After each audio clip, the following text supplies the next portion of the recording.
Trump's new cabinet is starting to take shape because overnight, while you were sleeping, he tapped Tom Homan to be his border czar.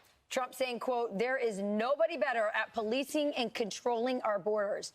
Likewise, Tom Homan will be in charge of all deportation of illegal aliens back to their country of origin. He worked with the president to come up with this job description, so let's hear from him. In his first interview after the major announcement, incoming border czar Tom Homan. Tom, congratulations to you. It's bad for us. We lose you as a contributor. What went into the decision and the position? Well, look, I've been on this network 4 years complaining about what this administration did to this border. I've been yelling and screaming about it, telling them what they need to do to fix it. So when the president asked me, would you come back and fix it? Of course I have to. I'd be a hypocrite if I didn't. So, look, I'm honored the president asked me to come back and help solve this national security crisis. So I'm looking forward to it. And look, I love Fox. I love the family there. But I think that the calling is clear. I got to go back and help because every morning I get up, every morning I'm pissed off about what this administration did to the most secure border in my lifetime. So I'm going to go back and do what I can to fix it. So, Tom, let's talk about the job because you're not an amateur. You've been doing this for years.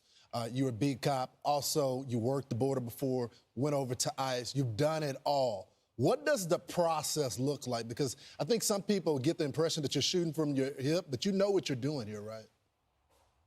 I know exactly what I'm doing. And look, this is the second time I came out of retirement for this president. And because it matters. And look, I was a Border Patrol agent. I wore that uniform, and I'm proud that I wore that uniform. So, and I was an ICE agent. I was the first ICE director that actually came up through the ranks. So the 20,000 men and women that worked for me, I didn't ask them to do anything. I didn't do myself. I was one of them. So look, I know the border, and I know there's a lot of great patriots. Look, I shut my phone off Friday night because I couldn't handle the phone calls, the texts, and emails from thousands of ICE agents and Border Patrol agents excited about the rumor I'm coming back. But more importantly, thousands of retired agents, retired Border Patrol agents, retired military that want to come in and volunteer to help this president secure the border and do the deportation operation. So I've been off the grid for 3 days just because I couldn't handle all the phone calls, and plus all the death threats rolling in. My family's not at home right now because that's starting. But that's something we're going to deal with. They're not going to bully me away. They're not going to shut me up. They're not going to make me go away. This is the biggest national security vulnerability this nation has seen since 9/11. We have to fix it. And it's one of the reasons Kamala Harris lost and Donald Trump won.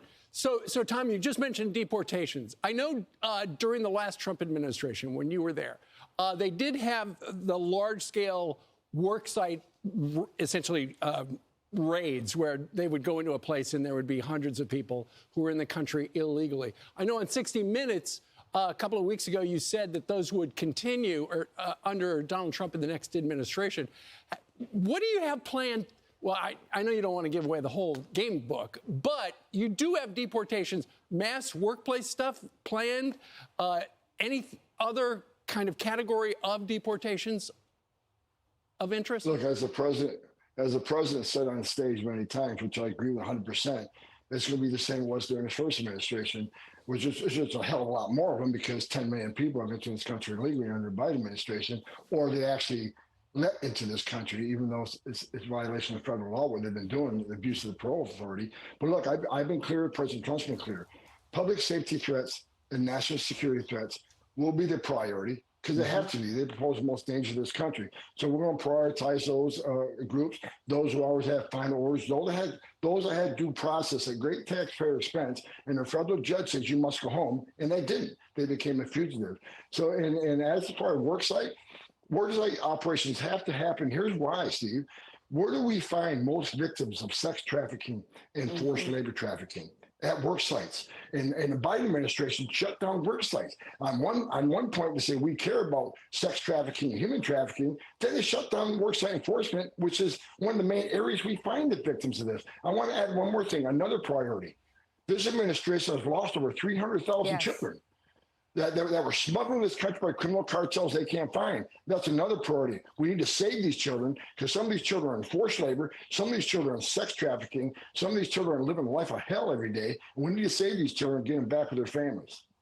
You know, Tom, first of all, congratulations to you. And I'm so glad for the Border Patrol that morale is already being lifted. They have just been beaten down by the policies of this last administration. I'm really encouraged by what you're saying, because I think the toughest part of your job isn't the deportation. It's dealing with the propaganda from the other side saying that what you're doing is not compassionate, that it's not humanitarian. And what do you plan to do?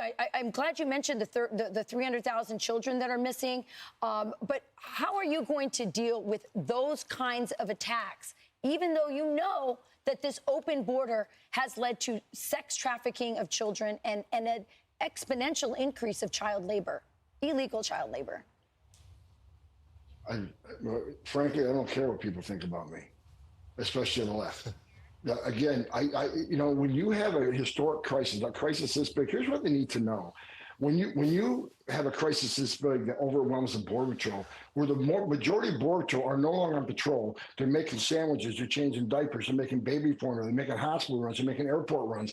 When you take most of Border Patrol agents off the border to deal with humanitarian crisis, that's when the fentanyl comes across to kill 250,000 Americans. That's when the sex trafficking has increased 600%. That's when no suspected terrorists has crossed this country. They've had a record of people on terrorist watch lists that have been arrested at the southern border. That's why you have over 2 million gotaways. How many of them came from a country sponsoring terror? So I don't care what anybody's opinion is on illegal immigration. When you create a crisis this big, all these other bad things happen. That's why you have to secure the border. I don't care if you're a Republican, a Democrat, or independent.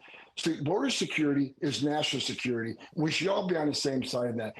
I've been saying this for the last couple of years.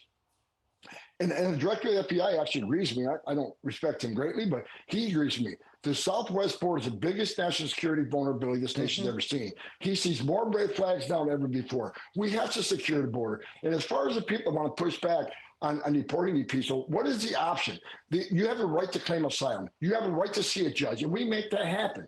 But at the end of that due process, if the judge says you must go home, then we have to take them home. And because if we're not, what the hell are we doing? If the judge's order doesn't mean anything, then shut down the immigration court, take the Border Patrol off the border. So there's no consequences violating the laws of this country. We'll give you a fair shake. You get a chance to claim asylum, but due process doesn't mean squat if the final decision of the court isn't carried out. What is the option? Let them all stay? Because if that's the option you want, you're never going to fix the southern border, because you send a message to the whole world. Come to the United States, enter the country legally, which is a crime. Don't show up in court, or show up in court, get an order removal, but you still get to stay. That doesn't work. Tom, I guess you got to build a wall. And you got to stop sanctuary cities. Both times the Democrats stopped every time you went forward, they gum you up in court.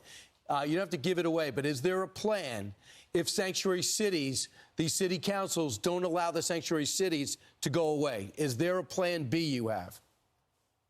Well, I think, look, it'd be great to have local law enforcement assist ICE, because, you know, one thing we learned during 9/11 report was we shouldn't have stovepipes. Law enforcement should be working with law enforcement.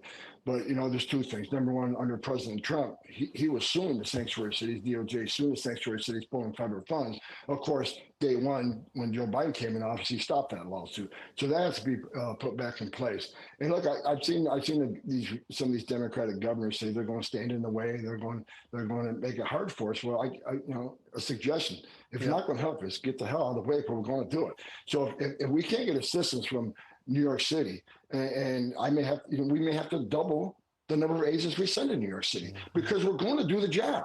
We're going to do the job without you or with you. But it's much easier to arrest a bad guy. Like I just said, we're concentrating on public safety threats of human and national security threats. Right. It's much easier to arrest a bad guy in the jail. Give us access to Rikers Island that we've been kicked out of. Let us get the bad guy in the jail. It's safer for the alien. It's safer for the officer. It's safer for the community. But if you're going to release these bad guys, out in the community, then we're going to have to go find them, which puts the officer at risk, puts the community at risk, and puts, you know, and bottom line is, sanctuary cities are sanctuaries for criminals. And the left keeps saying, well, we want victims and witnesses of a crime to feel safe, come to the police department knowing we don't work for life. Let me make one thing clear. That's just a stone cold lie. Victims and witnesses of a crime does not want the bad guy back in their neighborhood. That's true. And certainly, and most illegal, the illegal immigrant community, they broke the law being there, they shouldn't be. However, after being there, they're God-fearing family people. I get it. Do they want a sexual predator in their neighborhood? Do they want someone convicted of DUI 10 times in their neighborhood? Let us protect not only the American communities, let us protect the immigrant community. Who's the victim of MS-13 crime? Yeah. The immigrant community. Yeah. So, if sanctuary cities don't want to help us, to get the hell out of the way, because we're coming. Tom, there's no one better for the job. Congratulations on the job well done. This is something the former president campaigned on. Thanks, Tom. Hey, Thanks, Tom, the last person who was border czar, she didn't want to be called border czar. You're proud of it, right? Yeah. You know what? I'm going to look like a genius, because when you follow failure, you can't help but succeed, right? Yeah. And look, to the American people, President Trump is going to secure this border. He's going to save American lives. He's going to, by securing the border, we're going to drop illegal alien crime, which is skyrocketing. Yep. Well, less people are going to die from fentanyl. Less children are going to be sex trafficked. Less women will be sex assaulted on the southern border. The criminal cartels will be put out of business by this president. Go get him, Tom Homan. Appreciate it. There are people all across America right now clapping, watching him say that. And I'm By the sorry, way, you guys- since there's a transition going on, the Department of Homeland Security, they need to get a security detail to his house immediately. I was disheartened to hear that he said that his family is under death threats. Everyone knows that the terrorists, the enemies to this country now know he's a real threat now. That it's been announced that he's the border czar. He needs a detail right now. Doesn't No he question send a about it. confirmation?